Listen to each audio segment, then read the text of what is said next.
It's a big expanse of grass, and it's a sporting venue. But there's no cheering fans, there's no Scotch pies, there's no bovril, there's no aggravation at all. This is Hampden, but not as most people in Scotland would know it. It's good, right? They'll join where you want to go. Oh, it's fine. People go, I'm a Scotland fan, and I didn't know there was 3 Hampdens in Glasgow. It's not the boring thing everybody thinks. You get entertained, put it that way, we all like a laugh. You had to wear waistcoat, white blouse, brown shoes, for some reason, brown shoes. You weren't allowed to play with your bare legs, to wear tights.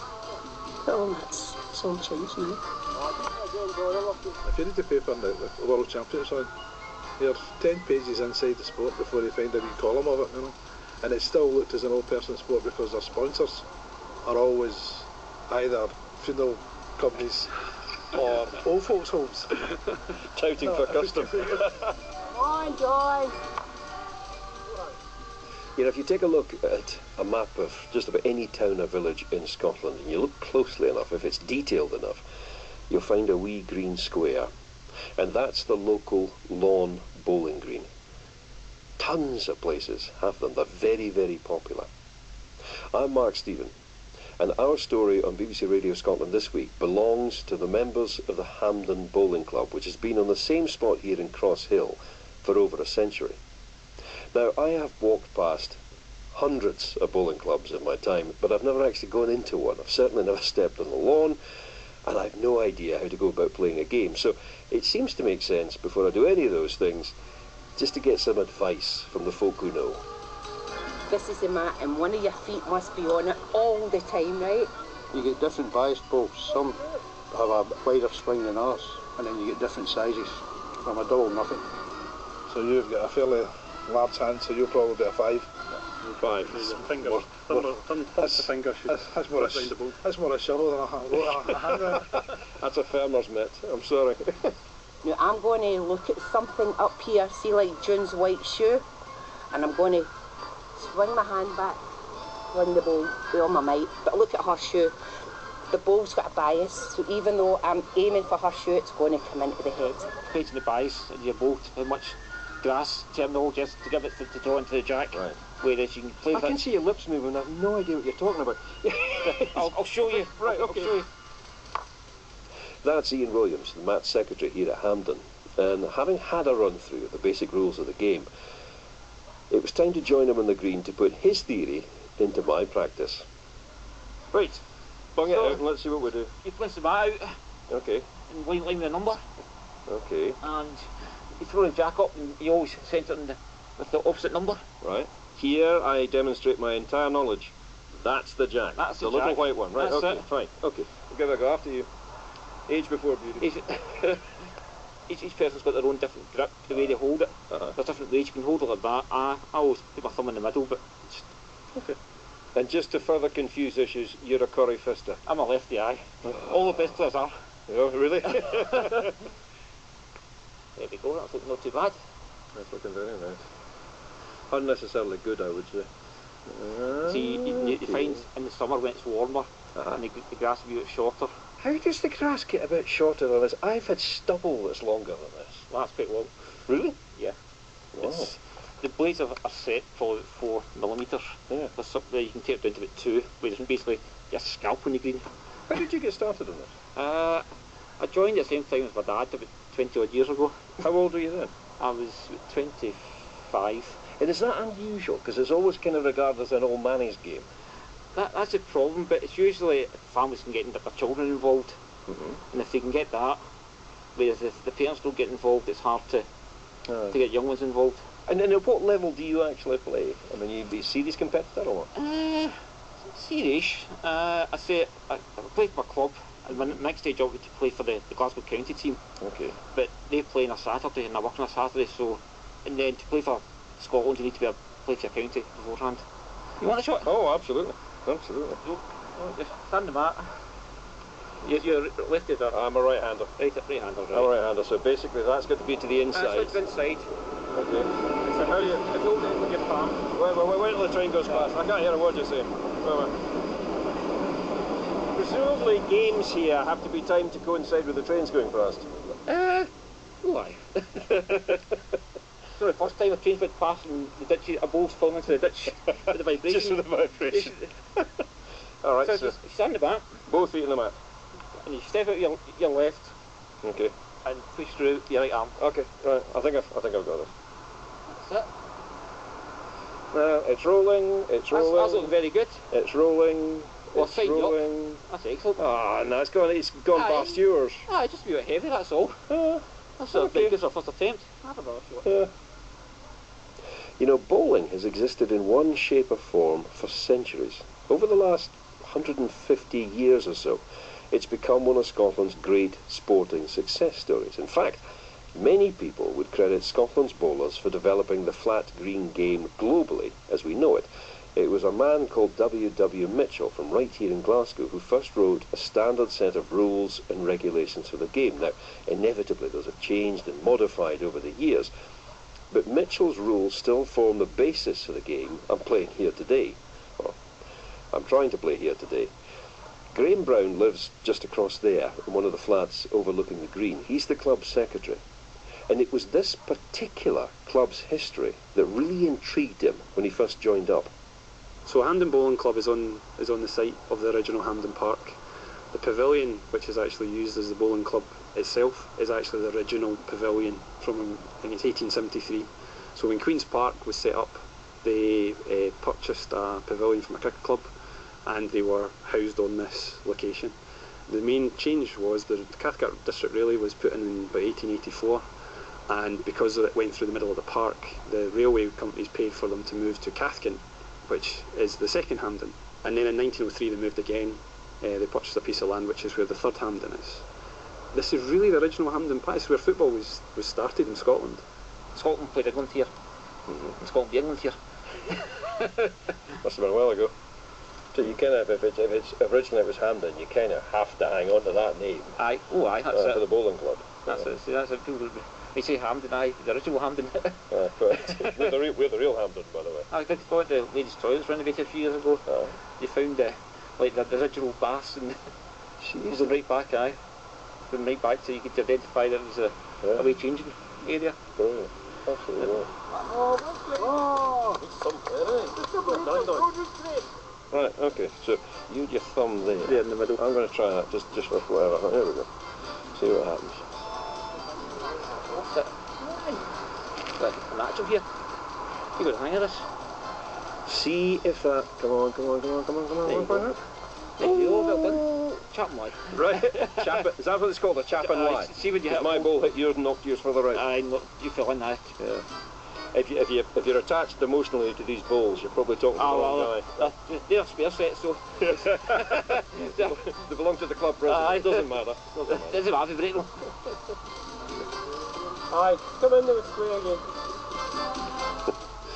Chap and why. So the longer I spend here in the green with Ian, the more I realise that if you're going to fit in, you have to learn the lingo. Oh, unlucky. The things that the guys will come away with, the things they'll say like, you're short and tight. The things they come away with is unbelievable. Oh, you need to lose a bit of weight. You're too wide. You're too heavy. It's the only occasion where you can use terms that normally women would take great offence to.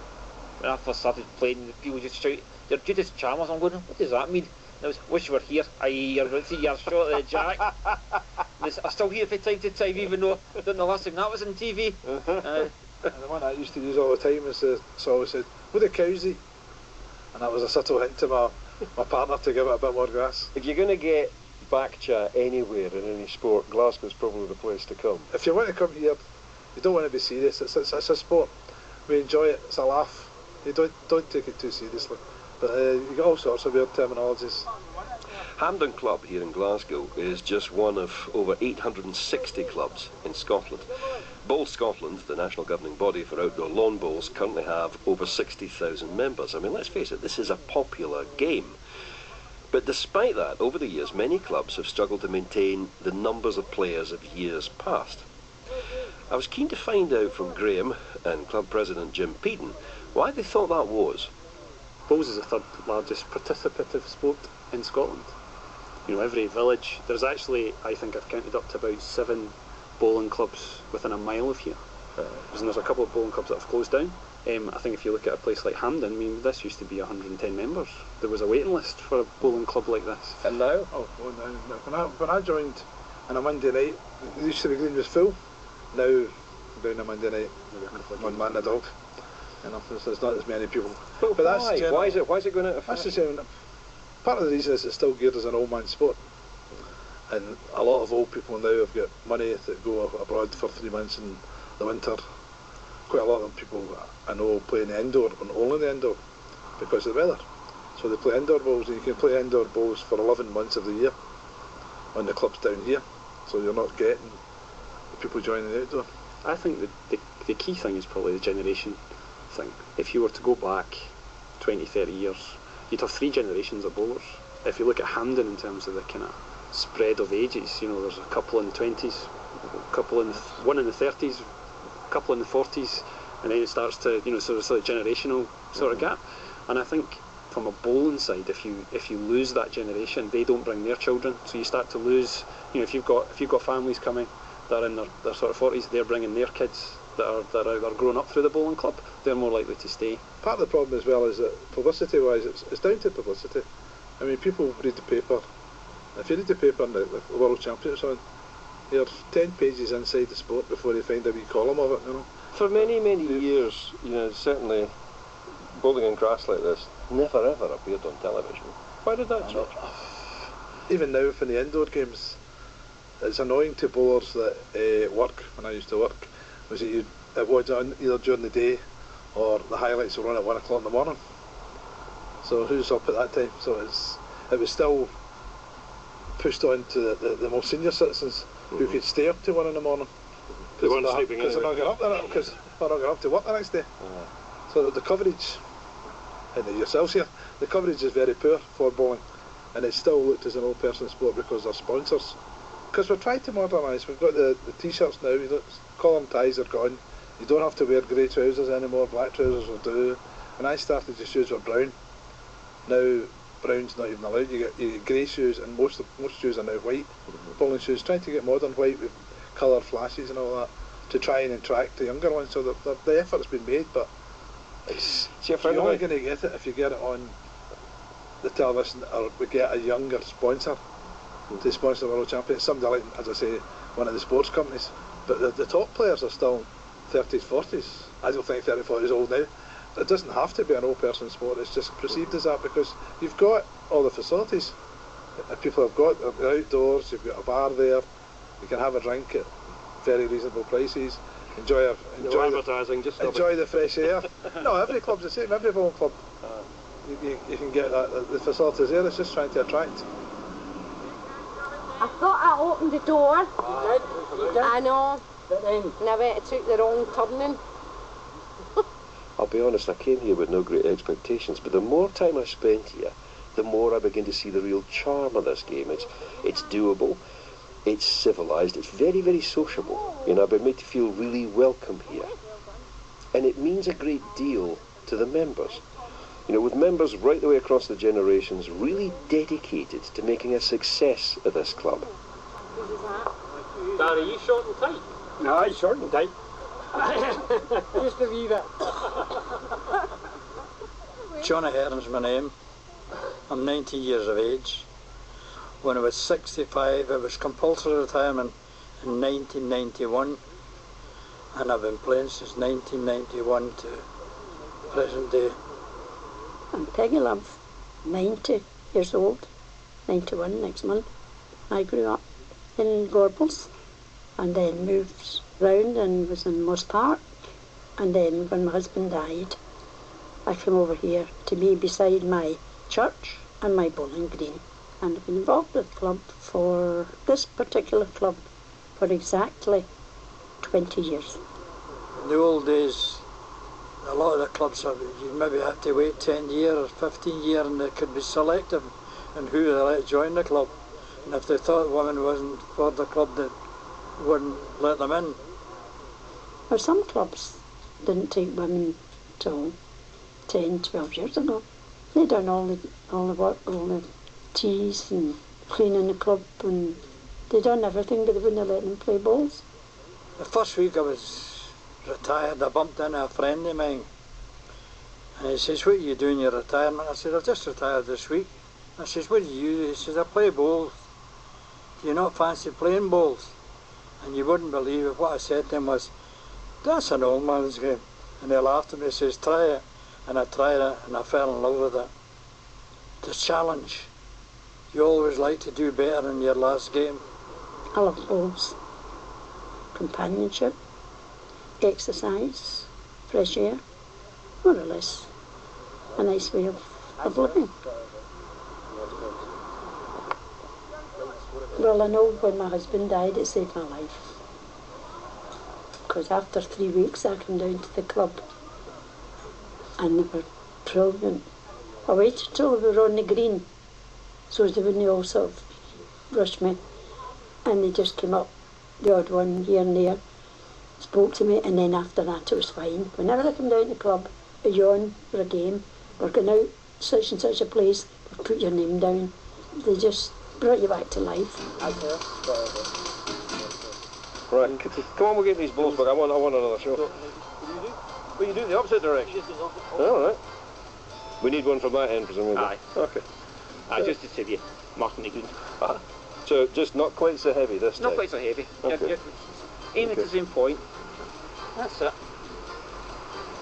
That's not hard enough now. I can tell you that now. Watch out, Rod. Just keep still running on. Yeah, no. See, that's gone about, what, 6 foot shy? No, less. That's it. 3? 3, aye. Yeah, that's not bad. Oh well. One more go. So you just threw that across yourself? No, I threw it across myself. That's the worst one. See, I'm actually getting worse. What? No. That's a long walk But for that one. Your weight was good. See, The weight was right. The weight was right. It was the wrong angle. That's what we usually find. You can either get the weight right or the right grasp. But try to get both at one time, Paul.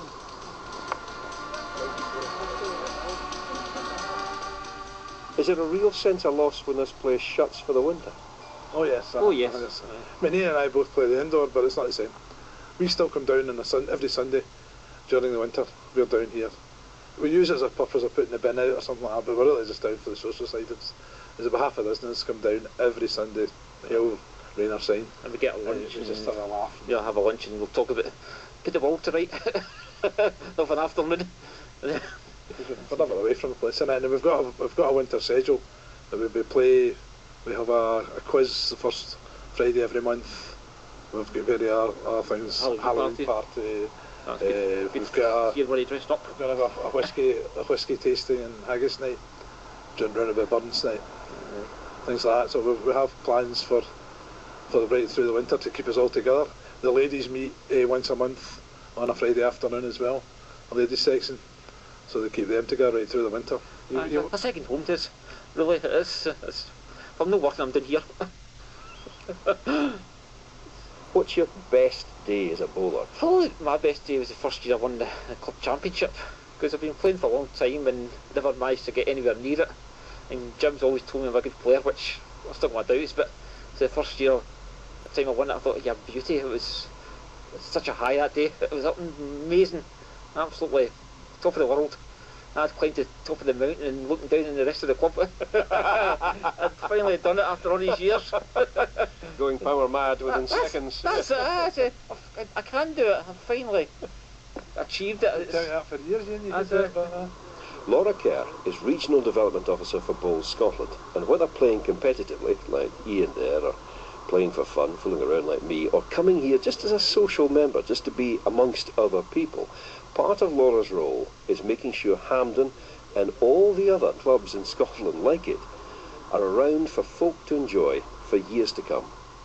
The Regional Development Officer posts is all about working with clubs, for me personally, in the west and the southwest of Scotland, in all aspects of development, so trying to get them to think about the running of their club, helping them with their governance, and trying to get them to introduce new members into the game. I was about to say, I mean, a lot of that sounds kind of dry and boring, but basically the bottom line is keep them going. Definitely. We want to make sure that our bowling clubs are here for another 100, 200 years' time. We're sitting here in the wee sort of, it's like a busman's shelter. to a certain extent, you know, it's obviously when it's raining or damp or whatever. There's another one across the other side there. It's for spectators. It's the world's smallest sporting spectator stand. You know, there's 4 seats in each of these stands, etc. But this really appeals to me. You know, that there's something really coothy about it, and it's like playing a game in a garden. Bowls is for everyone. Everybody thinks that, or the whole cliche of bowls is that you need to be over the age of 55 retired to actually play, but that's not the case at all. When you come to a bowling club, you'll find, especially Hampden, this place is absolutely jumping at the weekends with spectators and bowlers, because it's a family sport. Bowls, believe it or not, is one of the most successful Commonwealth Games sports. So why are some of the clubs struggling then? I think it's a mixture of things. It's more a case of how proactive the club actually is and wanting to change and wanting to move forward. A lot of these clubs now have signed up to our Tribals campaign, which is aimed at getting more players to play the sport. We have 250 clubs currently signed up out of the 861 we've got nationally, and the whole point is to get them to run community open days, open their doors to allow people to come in and play. From that, since it's been going since 2014, we've had approximately 6,000 people just coming through the doors of bowling clubs across the whole of Scotland to play, and on average we estimate about 9 per club have joined. What we've tried to do, and we'll keep going with this, you know, we've kind of got a part of a development plan. One of the things that happened last year was I got in touch with Bowl Scotland and said exactly that question. Right, look, we need help. Be honest about it. We need to change what we're doing. It's not working. We can't expect people just to walk past Hampden Bowling Club and want to walk in. There's a couple of things we're aiming to do. Facilities is a big thing. We're a small club. We can only hold like 45 people. A lot of the bowling clubs in this area benefit from social functions. They cater for bigger groups, 21st birthdays, for 80th birthdays, whatever it is. They can cater for that. We're a smaller club, so how do we best use it as an intimate venue? So that's obviously one part of it. 2, changing the image of the club, so a lot of the communications. We had a website, which we then improved last year. This year we've got a Facebook page, a Twitter page. You know, we're on other forums like Street Life, and actually trying to get out to people to tell the story of the bowling club. I do a weekly blog for the bowling club, because if there's any big events, we put out pictures, people are sharing that. It's all of those sorts of things that need to kind of come together to get people in the door. Another half a dozen ladies and gents would tide us over. I mean, the more the merrier, obviously, but even a small number of 6 gents and 6 ladies would make a terrific difference to the competitions and to the club. To enable us to fill fixtures, and we struggle at times to fulfil these fixtures. Another half dozen would make it very easy to fulfil these fixtures, and that's all we're looking for. I think most people, if they think of bowling at all, would think of the Commonwealth Games. And you know, Tatty Marshall and Paul Foster, and you know, that punch in the air and what have you, and just the sheer delight on his faces. Yeah, exactly. Did that have a big impact on bowling in Scotland? I think it put bowls on the map because it got a lot of advertising. I think in conjunction with the Tribals campaign and the clubs that had signed up to that at that time, and they were running events and actively advertising for people to come down, I think they were the clubs that benefited. Yeah, I think so. It's interesting. I was thinking in comparison with, you know, say the south of France. You know, they played bowls or, you know, pétanque, something along those lines. I mean, that is very much a sort of, it's a village thing. Everybody, you know, has got a set somewhere, and they lob them into the sand at some stage or another. It's getting folk back into that kind of habit. They're thinking, well, I've got this facility here, why not use it? I think that kind of comes back to the stigma that's attached to bowls, and I don't know whether it's a national thing or whether it's a West of Scotland thing. Probably just a national thing. Everybody's perception out there is that you have to be over 55 and retired to play, but if you just went down to your local bowling club, you'll find out that that's not the case at all. Yeah, to a certain extent, Hampden Bowling Club could stand as a cipher for lots of other organisations in Scotland, many of whom find it really difficult to attract new members or get them to stay, get them to apply themselves, to commit the time. And it's a real shame, because I've been made to feel very welcome here. You know, as I said, you can really see the attraction. And the longer you spend somewhere like this, the more you realise this means a lot to people. It's one of the most important things in my life. I'm down here 5-6 days a week. I've done just about every duty. I've loved it. I've been here since 1977, and I would never move to another club. If this club, worst came to worst, I don't even know if I would continue playing. It's just Bowls is Hampden, as far as I'm concerned. There's nowhere else. Again, that's of the place. It's like a second home to me. Like Jim, I'm down just about every day of the week during the summer. It kept me going through a bad period in my life a few years ago. I just love it so much. This is just so important to me. Oh, just away, John. Without it, there's nothing else really for me to do. I'm not near. I love tennis and things, but this I can come, I can play. Although I'm quite good at it, you don't need to be an expert at it. Anybody can play, any age, whatever. There's nothing to hold you back. Just being part of something, that means a lot. I love Hampden. I love my bowling. I love the friends that I've met here, and long may it continue. Long may it continue. What better thing can you do than to come here? I mean, it's a wee gem. A lot of people don't know this place exists. You know, it's stuck in here, and it's great and it's fantastic. I just say, just come along and try it. I mean, you might not be the best player, and maybe you will, but you'll meet a lot of friends, and it's a way to pass an evening or a day. You know what I mean? It is. It's lovely. This club means everything to me now that I'm in my last legs. It's wonderful to come down here and enjoy the harmony. To be quite honest, the whole world has changed dramatically. It's all technology now, and there's too many people, got too many things to consider thinking about bowling. Every green's looking for members, and we've only about 50 in here, and every member's a treasure to us. I'm Mark Stephen, and this has been our story from Hampden Bowling Club in Glasgow. If you just come in at the end of this, you can catch the programme again for the next 30 days on the BBC iPlayer. Until the next